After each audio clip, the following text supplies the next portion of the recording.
So Prabhupada gave us the perfect process, and if we remain in that situation, if we remain situated in this wonderful arrangement that Srila Prabhupada made for all of us, we'll be safe. That's what ISKCON is. Srila Prabhupada created the perfect arrangement to make spiritual progress.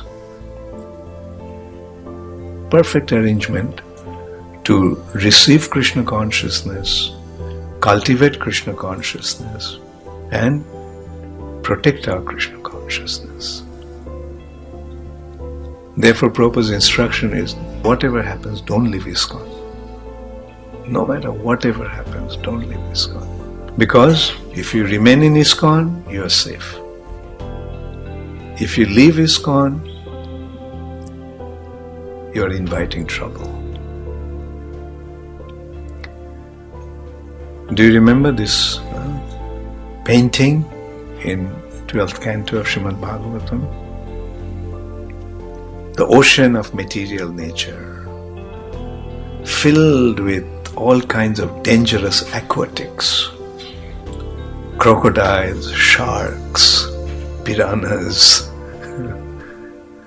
all kinds of dangerous aquatics. And there's a boat. And the boat is moving with the wind of Hare Krishna on the sail. Hare Krishna maha-mantra. And on the deck, the devotees are chanting and dancing. And Srila Prabhupada is steering that boat, the captain. That's what ISKCON is. The safe situation in this dangerous ocean of material nature. If we just, all we have to do is remain on that boat. And in due course of time, we will reach our destination.